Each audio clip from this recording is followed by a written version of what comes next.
저희 최근까지 이제 청년회에서 인물별 성경 공부를 했었는데 제가 맡았던 파트 중에 이제 모세라는 인물을 가지고 준비를 했었습니다.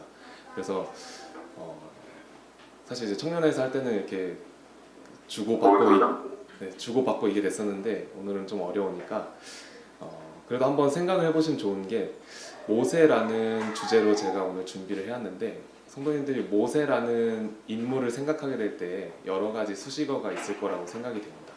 거기서 혹시 어떤 단어들이 떠오르나요? 혹시 생각나시는 단어들이 있을까요? 모세 하면 떠오르는 것들 라고 하면 답변이 바로 왔었는데 오늘은 제가 또 일방적으로 이제 진행을 하는 거니까 제가 모세라는 이야기를 했을 때 제가 바로 떠올랐던 거는 그 온유하다라는 단어가 떠올랐었거든요. 그 말씀에서도 실질적으로 모세의 온유함이 세상의 어떤 사람보다 더 낫다, 좋다라는 그런 하나님의 평가도 있었고요. 그런 부분을 생각하게 될 때 모세의 온유함이라는 주제로 오늘은 이제 진행하길 원합니다. 사실 뭐 온유함이라는 주제가 그리스도인으로서 세상을 살아갈 때 꼭 언급되는 성품 중에 하나거든요. 그리스도인으로서 언급되는 성품 중에 하나인데 마태복음 11장에 예수님께서 이제 이야기하시죠. 수고하고 무거운 짐진 자들아 다 내게로 오라. 내가 너희를 쉬게 하리라. 나는 마음이 온유하고 겸손하니 나의 멍에를 메고 내게 배우라. 그리하면 너희 마음이 쉼을 얻으리니 이는 내 멍에는 쉽고 내 짐은 가벼움이라 하시니라. 라고 이야기하시면서 예수 그리스도 본인께서 나는 마음이 온유하고 겸손한 자다. 나에게 와서 배우라. 라고 이야기를 하게 되고요. 서신서의 성도들에게 보내는 말씀들도 보게 되면 골로새서에서도 이런 말씀을 하고 있습니다. 3장 12절인데 그러므로 너희는 하나님이 택하사 거룩하고 사랑받는 자처럼 긍휼과 자비와 겸손과 온유와 오래 참음을 옷 입고 라는 이제 말씀들이 나오게 되거든요. 그래서 이 온유함이라는 것은 예수님께서도 직접 나에게 와서 배우라 라고 이야기하고 계시고 다른 서신서들도 그리스도인으로서 살아가는 성품에 대해서 이야기를 하게 될 때 항상 온유가 같이 포함되어 있는 것을 생각을 하게 됩니다. 그럼 이 온유함이라는 단어, 개념을 생각을 하게 될 때 어떠한 모습들이 떠오르는지 궁금한데요. 머릿속으로 다 생각하고 계시죠? 온유함이라는 것을 생각하게 될 때 떠오르는 인상, 이미지들 이런 것들을 생각을 해보게 되면 제가 일단은 사전적인 단어, 개념으로 이제 찾아봤을 때 온유하다라고 하는 단어에 이제 연관되는 다른 단어들이 온화하다, 뭐 온순하다, 그리고 강인하다, 착하다, 유하다 이런 단어들이 이제 많이 그 연관 검색으로 이제 뜨게 되더라고요. 근데 이게 모습들이 참 인격적인 어떤 겉으로 드러내 보이는 모습만 이야기를 하고 있어서 이게 성경적으로 온유하다라는 게 성경적으로 어떤 의미인지 그리고 성경에서 온유한 사람이다라고 하는데 그 사람이 어떤 모습으로 성경에서 비춰지는지를 알아보면은 너무나 좋을 것 같아서 한번 준비하게 됐습니다. 본론으로 들어가면요. 온유함과 모세 이렇게 생각을 해보게 되는데 저는 이 온유함과 모세를 같이 같은 선상에 놓고 봤을 때 저는 모세가 처음에는 절대 온유한 사람이 아니다라고 생각을 했었거든요. 그 근거가 뭐냐면 모세가 했던 행동들을 보면은 아까 제가 말씀드렸던 연관 검색어에 뜨는 그 단어들 뭐 온화하다, 따뜻하다, 착하다 이런 모습, 유하다 이런 모습이 나타나지 않거든요.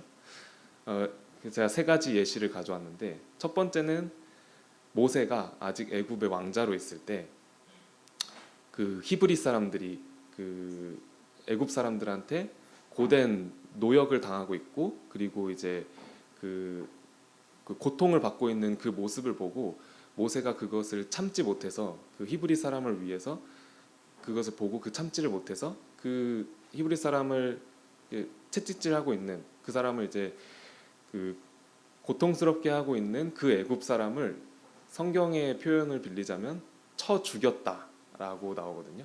그리고 쳐 죽이고 그 다음에 모래 속에 감추었대요. 모래 속에 감추고 그 다음에 간 거예요.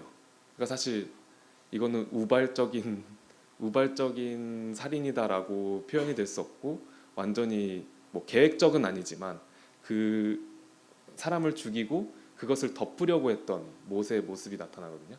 그리고 이튿날 그게 들켰을 때 모세가 이제 도망가는 모습을 보이게 되고요. 그리고 두 번째 예시는 그 이스라엘 백성 그 광야에서 이스라엘 백성들이 금송아지 그 형상을 만들었을 때의 사건이거든요. 그때 이제 모세가 이제 하나님과의 십계명 이런 대화를 마치고 이제 돌판을 들고 내려오고 있는데 그 모세가 너무 오랜 시간 자리를 비웠다 보니 그 자리에 있었던 이스라엘 백성들은 금송아지 형상을 만들어서 이 형상을 보고 예배를 하자, 절하자. 이 형상이 우리를 인도하여는 애굽 땅에서 인도하여는 신이다. 이러고 절하고 예배하고 감사드리고 있는 모습을 모세가 보게 된 거죠. 그 모습을 보게 되면서 모세가 크게 노하였다라고 나오거든요. 크게 노하여서 손에 들고 있는 돌판을 던져서 깨버렸대요.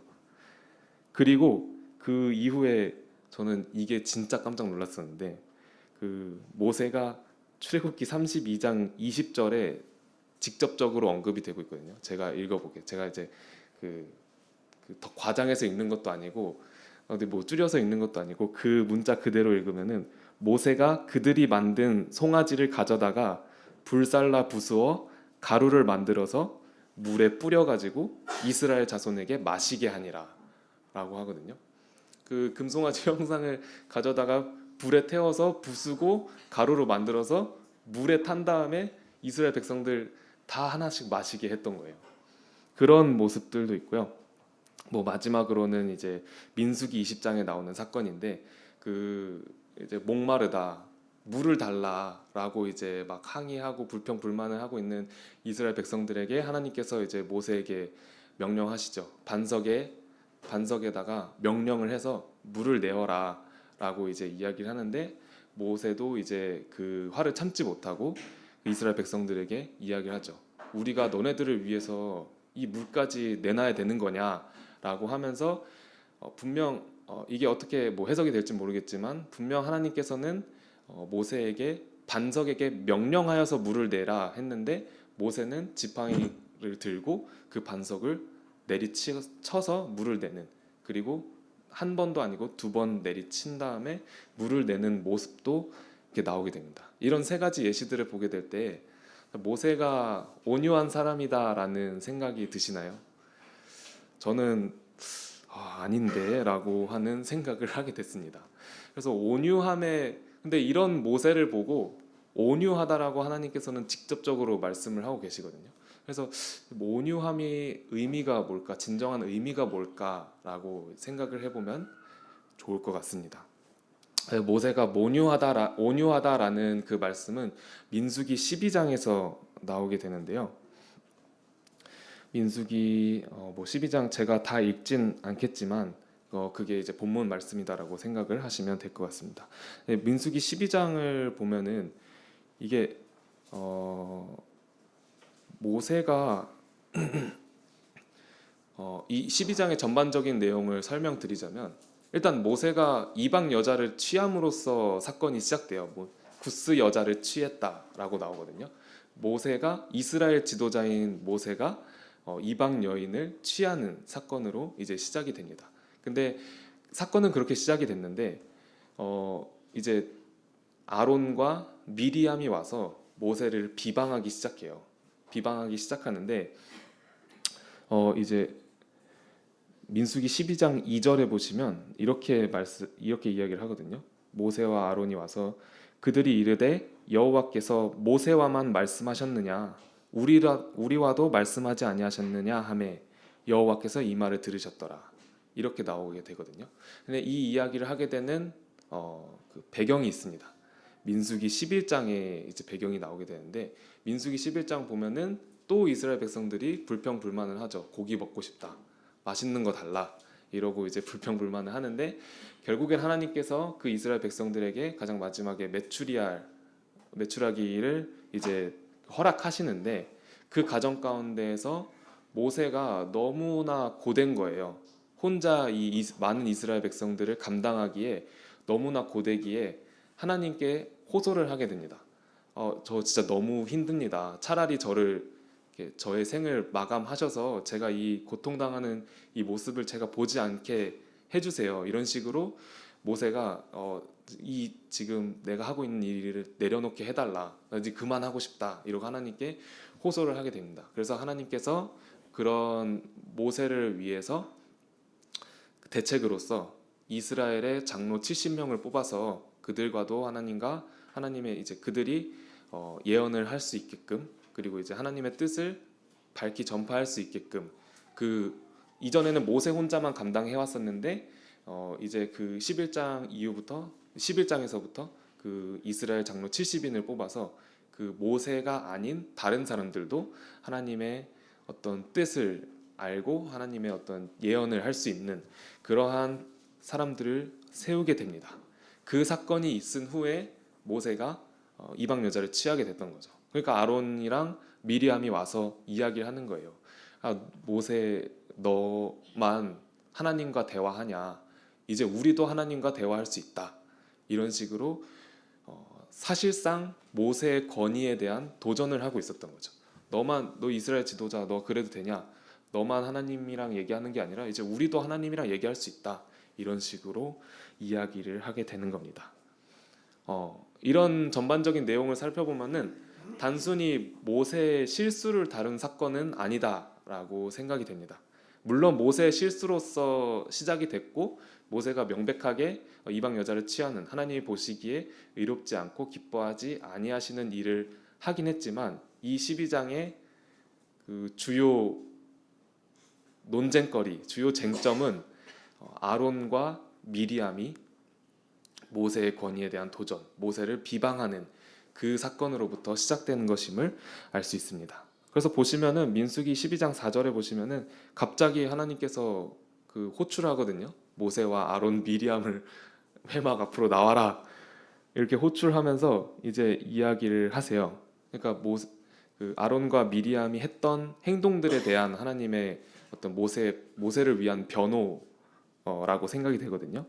민수기 12장 4절부터 좀 보면은 여호와께서 갑자기 모세와 아론과 미리암에게 이르시되 너희 세 사람은 회막으로 나아오라 하시니 그 세 사람이 나아가매 여호와께서 구름 기둥 가운데로부터 강림하사 장막 문에 서시고 아론과 미리암을 부르시는지라 그 두 사람이 나아가매 이르시되 내 말을 들으라 너희 중에 선지자가 있으면 나 여호와가 환상으로 나를 그에게 알리기도 하고 꿈으로 그와 말하기도 하거니와 내 종 모세와는 그렇지 아니하니 그는 내 온 집에 충성함이라. 8절부터 또 읽어보면 그와는 내가 대면하여 명백히 말하고 은밀한 말로 하지 아니하며 그는 또 여호와의 형상을 보거늘 너희가 어찌하여 내 종 모세에게 비방하기를 두려워하지 아니하느냐. 여호와께서 그들을 향하여 진노하시고 떠나심에 구름이 장막 위에서 떠나갔고 미리암은 나병에 걸려 눈과 같더라. 아론이 미리암을 본즉 나병에 걸렸는지라. 이런 모습을 보게 되면은 아론과 미리암이 그냥 모세의 어떤 그 잘못을 그 잘못에 대한 그 질책을 하기 위해서 이야기를 한 것이 아니라는 것을 알 수 있습니다. 그래서 이런 부분들을 보게 되면은 하나님께서 이 아론과 미리암에게 이야기하시는 말씀, 이런 정황을 보게 됐을 때 아론과 미리암은 그저 단순히 어떤 모세의 잘못을 수정하기 위한, 모세의 잘못을 고치기 위한 행동을 했던 것이 아니라 모세의 권위에 대한 도전으로서 그러니까 비방을 했던 것임을 우리가 알 수 있습니다.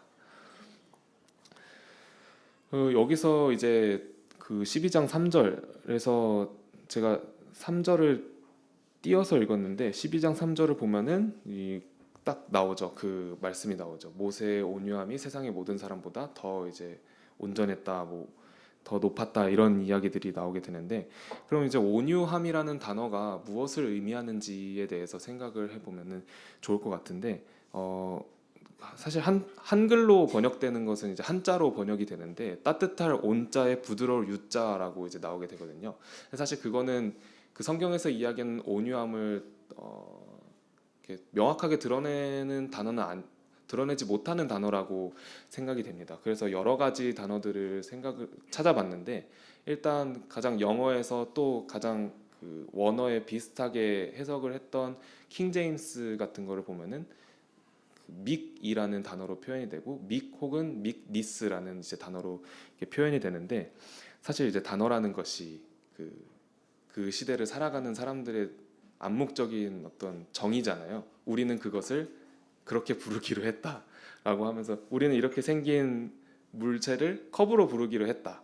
그래서 컵이 뭐야 이러면 이게 컵이야 이렇게 보여주는 것처럼 그 단어라는 게 시대적 배경이라든지 문화 그리고 그 사람들이 공유하고 있는 어떤 가치관이라든지 지식들을 토대로 정해지는 거라고 이제 생각이 돼서 그렇다면 그때 당시에 혹은 이제 가장 그 성경의 이야기와 가장 가까운 최근인 그런 시대에 그 번역되었던 사용되었던 단어들의 그 원어적 의미가 뭘까를 좀 찾아보게 됐었는데 우리가 이런 것들을 위해서 많이 이제 학자분들이 이제 공부를 하게 되고 모임에서도 많이 공부를 하는 게 헬라어, 히브리어 이런 것들을 많이 공부를 하게 되잖아요. 그래서 헬라어로서의 의미를 찾아봤는데 이 온유함이라는 단어가 프라우스라는 단어로 이제 해석이 된다고 하더라고요. 근데 이 프라우스라는 단어가 삶에서 어떤 상황에 쓰여졌는지를 이제 학자들이 조사를 해보니까 이렇다고 합니다. 거친 소나 거친 말이 마침내 주인에 의해서 길들여진 상태 그런 것을 프라우스라는 단어로 표현을 했다고 합니다. 그러니까 이게 지금 현대에 와서는 온유하다라는 의미, 그 영어권에서는 믹이라든지 믹니스라는 그러한 단어로 이제 사용이 되는 거죠.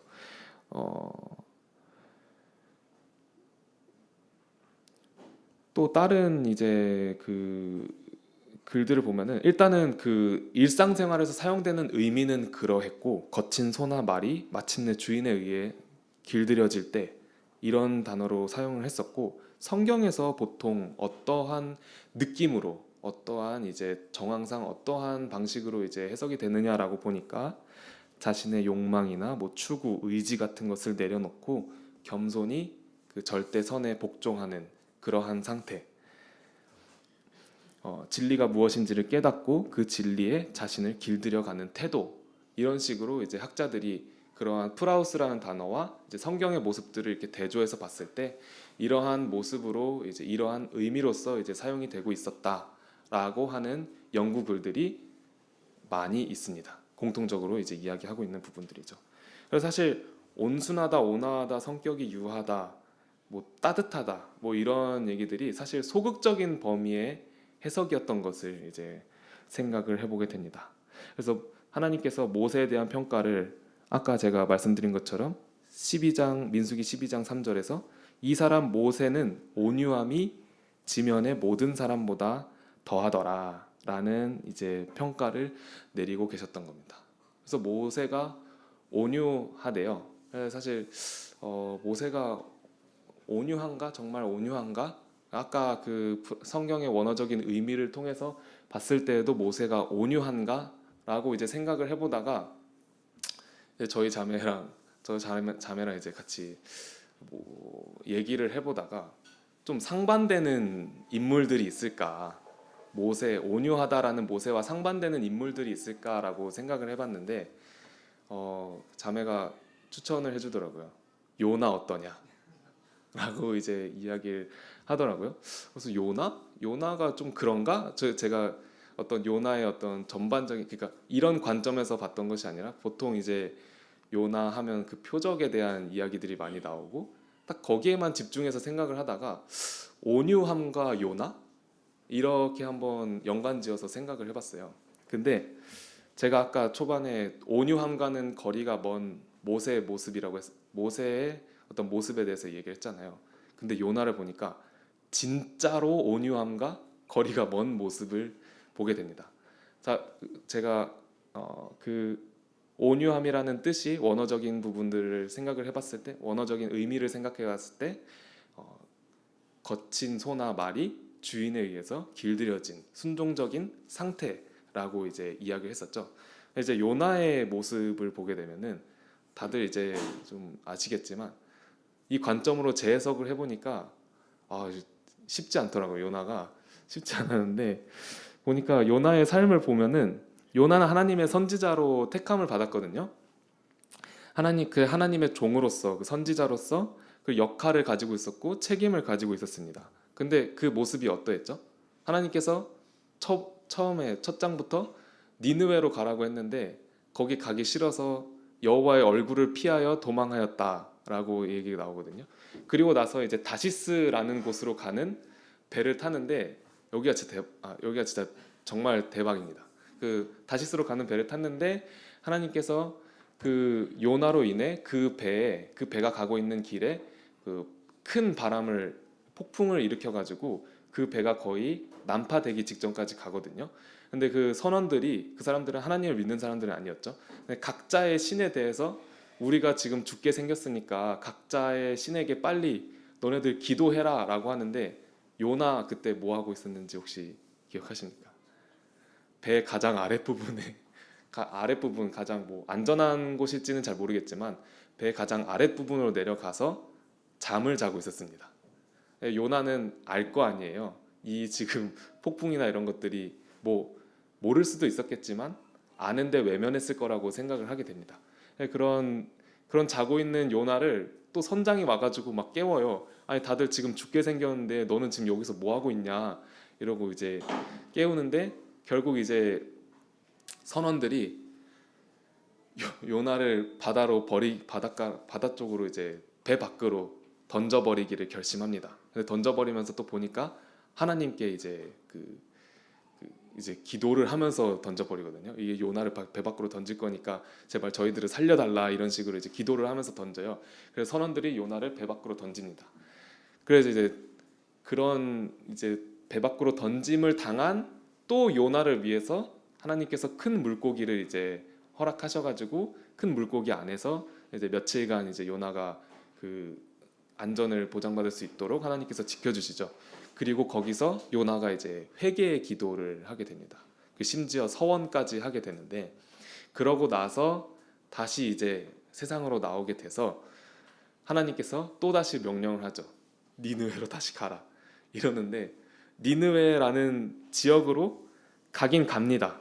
가긴 가서 이제 말씀을 전하는데 말도 안 되는 일이 일어나죠. 사실 니느웨라는 곳이 성경에서 보면은 사흘을 걸어 다녀야지 그 니느웨라는 성읍을 다 돌 수 있을 정도로 큰 곳인데 요나는 겨우 1일, 겨우 하루 동안 말씀을 전한 거예요. 그러니까 이제 일단은 이론적으로 불가능한 일인데 그냥 하루 동안 말씀을 전했는데 갑자기 그 니느웨 성읍에 있던 모든 사람들이 회개를 하고 하나님 앞으로 나오기 시작합니다.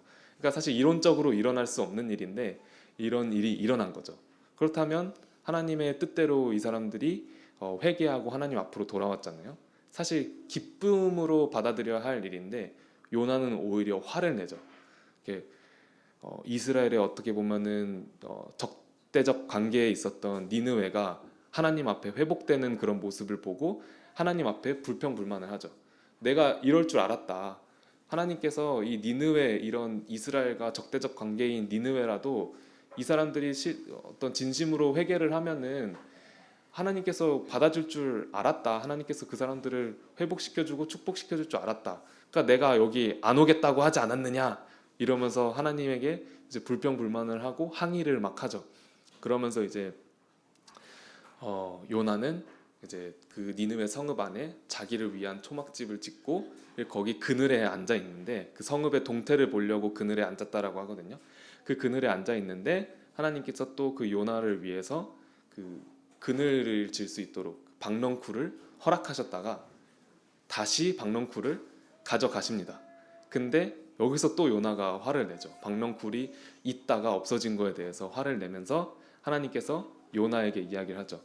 너가 이 박넝쿨 하나로도 이렇게 마음이 요동치는데 내가 이 니느웨 성읍에 있는 이 백성들, 이 영혼들을 바라보는 나의 마음은 어떻겠느냐라고 너가 분노하는 것이 옳은 것이냐라고 하면서 하나님께서 이제 요나에게 질문을 하시는데 끝내 요나의 답은 듣지 못하고 이 요나서는 끝나버립니다. 자, 이 모습을 생각하게 됐을 때 진정으로 온유하다라고 생각이 되나요? 그 온유함이라는 어떤 원어적인 의미와 대조를 해봤을 때 온유하다라는 어떤 단어가 연상되는 것 같진 않습니다. 하지만 모세 반면에 이제 모세를 보게 되면은 모세는 일단 이야기가 길지만 그 모든 이야기를 다 찾아보지 않아도 전반적인 모세의 삶의 모습을 봤을 때 이미 저희가 얻을 수 있는 유추할 수 있는 답들이 있죠. 모세는 이스라엘의 지도자로서 그 인도자로서 애굽에서부터 이스라엘 백성을 인도하여 내고 가나안 땅에 들어가기 직전까지 그 이스라엘 백성을 인도하는 인도자로서의 모세는 요나와 같지 않았던 것을 보게 됩니다. 물론 제가 아까 그 설명드렸던 그런 예시를 드렸던 모습처럼 좀 흉악하고 좀 난폭한 행동 같은 행동들을 할 수도 있고, 그리고 이제 아까처럼 그 민수기 11장에 나오는 것처럼 모세도 힘들어서 하나님께 대한 호소를 할 수 있지만 요나와 같은 삶을 살진 않았거든요. 전반적으로 하나님의 말씀에 순종하며 어떠한 일들이 있을 때 하나님께 물어보고, 그리고 하나님께서 명령하신 대로 행동을 하고, 그리고 이스라엘 백성들을 인도할 때도 항상 하나님의 어떤 뜻에 따라 이 사람들이 인도될 수 있도록 모세가 이끌어갔던 모습을 보게 됩니다. 제가 금송아지 사건을 이야기를 했었는데 금송아지 사건 때도 보면은 하나님께서 이제 분노하시거든요. 이 이스라엘 백성들 목이 뻣뻣한 자들이다. 내가 이 백성들을 진멸하겠다라고 하는데, 이때 모세가 어떠한 태도를 취하는지 다들 기억하시나요? 모세가 하나님께 이제 기도를 하죠. 간구하는 기도를 하는데 제발 그 진노를 거두어 주시라. 하나님께서 지금 그 광야 땅에서 이스라엘 백성들의 이러한 행동 때문에 이스라엘 백성들을 진멸시켜 버린다면 다른 사람들이, 애굽 사람들이 하나님을 어떻게 보겠느냐, 어떻게 생각을 하겠느냐. 그냥 구원한답시고 끄집어냈는데 진멸시킨 그런 하나님으로 보시지 않겠느냐. 그러니 지금 이 진노를 거두시고 거두어 달라라고 이제 기도를 하게 되고, 하나님께서 그 뜻을 돌이키사 그 진노를 내리지 않겠다라고 이제 이야기를 하십니다. 그리고 모세가 이제 나중에 또 이제 아론에게 가가지고 너네들이 도대체 어떻게 하였기에 너네들이 그들을 큰 죄에 빠지게 했느냐. 내가 지금 하나님께로 올라가겠다. 하나님께로 가서 너희들을 위해 기도를 할 테니 나의 기도를 통해서 너희들의 죄가 속죄가 될까 하노라. 이런 식으로 모세는 이러한 마음을 가지고 이러한 태도를 가지고 행했던 것을 볼 수 있게 되죠. 그러니까 사실상 모세는 그 삶을 살면서 이스라엘 백성들을 꾸짖고 혼내고 징계하고 이러한 모습들도, 권면하고 징계하고 이런 모습들도 보이긴 했지만 사실 그 마음의 가장 중심이 되는 것은 그 이스라엘 백성들이 하나님으로부터 벗어나는 그러한 삶을 살게 되는 것을 막기 위해서, 그리고 그렇게 하나님께로부터 벗어나는 이스라엘 백성들을 다시 돌이키게 하기 위해서, 그리고 그 이스라엘 백성들이 하나님의 백성으로서 그 거룩한 백성임을 지켜나가게 하기 위해서 그 백성들을 긍휼히 여기고 사랑히 여겼기 때문에 이러한 행동들을 했던 것을 보게 됩니다. 계속 보면은 비슷해요. 이 금송아지뿐만이 아니더라도 다른 일화들을 계속 보게 되면은 이스라엘 백성들이 죄를 범하고 모세가 하나님께 가서 기도하고, 그리고 다 이스라엘 백성들을 위해서 기도하고, 또 하나님께서 진노하셨다가 모세의 기도를 듣고 다시 그 진노를 거두시고, 이러한 모습들이 계속 반복되는 것을 보게 됩니다.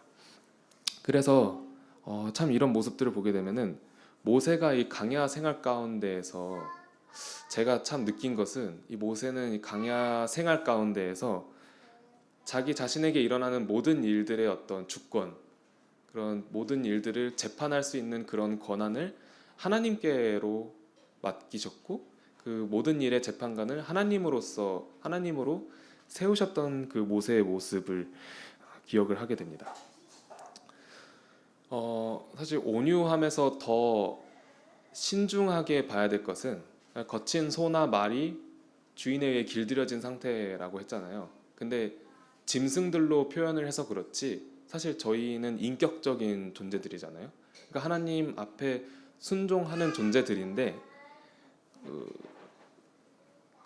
중요한 거를 간과해서는 그 중요한 게 있는데 그러니까 사람은 짐승과 다르게 의지를 가지고 있다라는 것입니다. 요나는 하나님의 말씀 앞에 자신의 의지대로 행했거든요. 그러니까 물론 하나님을 떠나진 않았지만 그 하나님의 말씀을 나중에 이제 어떤 듣긴 들어요. 그러니까 니느웨로 가서 말씀을 전하긴 전하는데 진짜 최소한의 명령만 듣고 나머지는 다 자기 의지로 행했던 거거든요. 근데 모세는 이 최소 40년의 광야 생활 가운데에서 이스라엘 백성들이 정말 참 말도 안 되는 일들을 저지르고 참 답답한 일들도 저지르고 계속 똑같은 실수를 반복하고 그러잖아요. 그들을 사실상 이스라엘 백성들을 심판할 수 있는 그 실질적인 권한을 가지고 있는 사람이긴 했거든요, 모세는. 근데 그러한 권한과 권위를 가지고 이스라엘 백성들을 대했던 것이 아니라 그 권한과 권위가 있음에도 불구하고 하나님께 엽죽고 하나님께 기도하고 하나님께서 이야기하시는 그 하나님의 뜻을 따라 행동하고 결정했던 것을 보게 됩니다. 심지어 모세는 자신의 이제 마지막 순간까지도 하나님께 그 주권을 내어드리는 모습을 보게 되죠. 모세의 마지막이 어떠했죠? 모세가 가나안 땅에 들어갔나요? 들어가지 않았죠. 들어가지 못했죠. 들어가지 못했는데 저는 이런 텍스트로 그냥 읽었을 때는 그냥 모세가 가나안 땅에 못 들어갔겠구나, 못 들어가고 끝났구나라고 생각을 했는데 제가 또 좀 그 상상을 또 자주 하는 편이지 않습니까? 그래서 생각을 해보니까 최소 40년이거든요. 광야에서 최소 40년 동안 모세는 이스라엘 백성들에게 하나님이 이스라엘 백성들을 향한 목표 그리고 그 뜻 이런 것들을 수도 없이 전파했을 거라 생각이 됩니다. 그리고 아까 하나님께서 직접 이야기하신 것처럼 하나님과 직접 대면을 하고 이야기를 하는 그러한 모세가 이스라엘 백성들이 가나안 땅에 들어가는 것이 얼마나 영광스러운 일이고 얼마나 큰 의미를 가지고 있는지 모세도 분명히 알았을 거라 생각이 되거든요. 그 축복의 땅이잖아요. 적과 꿀이 흐르는 축복의 땅에 들어가는 것. 나도 거기 안에 들어가서 하나님께서 허락하시는 그러한 평안과 기쁨 가운데 살고 싶어라고 생각했을 수도 있을 것 같습니다. 이건 제 이제 개인적인 추측이지만 사실 유추해 볼 수 있는 내용들이죠. 근데 그럼에도 불구하고 하나님께서 너의 삶은 여기까지다. 너는 가나안 땅에 들어가지 못하고 다른 곳에서 생을 마감할 것이다라고 이제 이야기를 했을 때 모세가 했을 수도 있죠. 불평불만을 했을 수도 있는데 일단 성경에선 언급되는 모습은 없었습니다. 모세는 그러한 자기 삶까지 삶의 마지막 순간까지 자기 자신이 결정하지 않았고 사실 모세가 할 수 있으면은 들어갈 수 있잖아요. 모세가 하고 싶으면은 나 들어갈래요. 이러고 그냥 들어가 버리면은 사실 뭐 요나의 모습처럼 이렇게 뭐 갑자기 하나님께서 그 가나안 땅을 없애버릴 수도 없고 그렇게 할 수 없는데 모세는 자기가 그러할 수 있음에도 불구하고 그러할 수 있는 어떤 육신적인 권한이라든지 어떤 의지를 가지고 있었음에도 불구하고 하나님의 뜻에 마지막까지 순종하는 그 모습을 보게 됩니다. 이 모습을 보면서 저희 삶의 가장 그 표본이 되는 예수 그리스도의 모습도 참 그 연관되어서 생각이 났었는데 아까 그 예배 시간에 마지막에 이제 언급되었던 말씀 빌립보서 2장에 나오는 말씀을 보게 되면은 예수님에 대한 마음을 품으라라고 이야기하면서 예수님은 근본적으로 하나님과 하나님의 본체시고 하나님과 동등됨을 가지고 있지만 그것을 취하지 아니하시고 사람의 몸으로서 종의 형태로서 이 땅에 내려오셨다라고 이야기하는 모습들과 예수 그리스도께서 직접적으로 나는 겸손하고 온유한 자다라고 하는 그러한 모습들을, 그리고 헬라어의 의미 프라우스라는 거친 말과 소가 주인에 의해서 길들여진 상태, 이러한 상황, 성경에서 언급하는 일화들과 단어의 의미들, 이런 것들을 생각해 봤을 때 온유함이 무엇인지, 어떠한 모습인지 실질적으로 저희가 알 수 있을 거라 생각이 듭니다. 슬슬 제가 마무리를 하려고 하는데요. 사실 제가 모세의 온유함에 대해서 지금 뭐 몇십 분 동안 이렇게 떠들었지만 사실 이건 중요하지 않고, 그래서 모세의 온유함이 나랑 무슨 상관인데, 이게 사실 중요하잖아요. 저는 항상 그게 중요하다라고 생각이 됩니다. 성경을 읽으면서 지식적으로 모세의 온유함이 정말 이거구나라는 것을 깨닫기는 했는데, 나랑은 뭐 굳이 상관없지 이러고 지나가 버리면은 사실 그냥 지식만 있는 상태에서 남는 거잖아요. 그러면은 이 모세의 온유함, 예수 그리스도가 가르치길 원하는 이 겸손과 온유함은 세상의 삶에서 어떠한 모습으로 적용이 돼야 되는지, 이런 것들을 사실 고민을 해보면 좋을 것 같습니다. 사실상 우리의 현재 삶을 생각해 보면은 우리는 영적으로 하나님의 자녀로서 부름을 받았죠. 그리고 우리는 현재 육신으로는 이 세상의 삶에서 각자 속해 있는 자리에서 그리스도의 제자로서 하나님의 뜻을 세우고 하나님의 나라를 세우고 하나님의 사역에 동참하는 자들로서 부름을 받았습니다.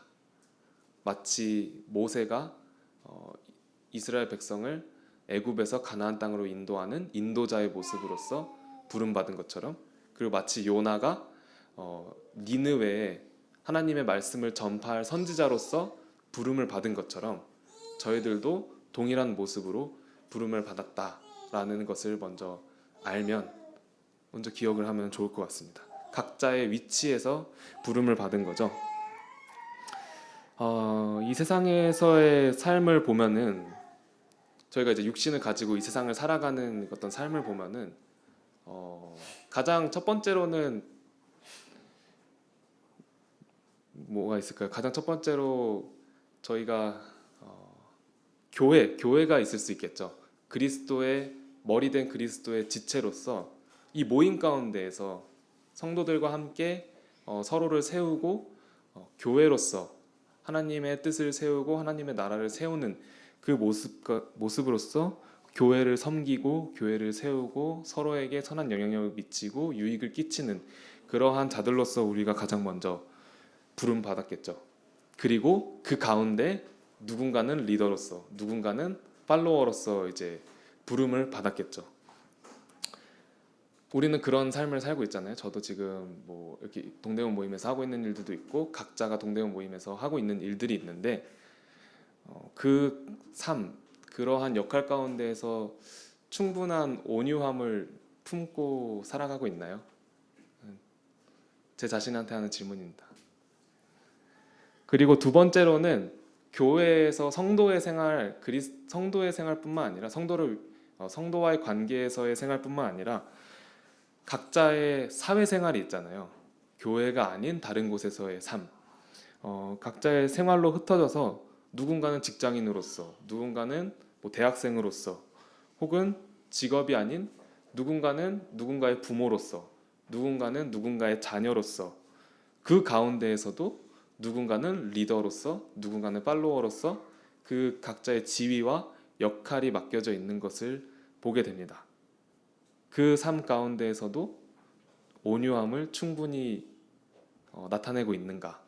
이런 질문들을 가지고 저는 제 삶을 좀 돌아보길 원했거든요. 사실 이런 질문들이 저는 다른 사람들의 여기 계시는 형제님들, 자매님들 그리고 모든 성도님들의 삶을 제가 아는 건 아니라서 이렇다 저렇다라고 이야기를 할 수는 없을 거라고 생각이 됩니다. 그저 그냥 한번 생각해보자라고 제시만 할 뿐이죠. 각자가 처해 있는 상황, 사실 사회생활을 하거나 하다 보면은 많은 인간관계가 있고 이거는 사회생활뿐만 아니라 모임생활에서도 그렇고 사회생활 이게 저희가 뭐 교회에서만 잘하면 된다 이런 거 아니잖아요. 교회에서만 착한 사람이고 유한 사람이면 된다 이런 거 아니잖아요. 이 세상 살아가면서 마주하는 모든 영혼들과의 관계 가운데에서 우리가 충분한 온유함을 가지고 살아가고 있는가를 생각해 보자라는 것입니다. 사실 교회에서도 사회생활에서도 많은 인간관계가 있고 그리고 많은 실질적인 업무가 있습니다. 뭐 아까 저희 광고 시간에 주보 그거 하나도 그냥 만들어지는 게 아니잖아요.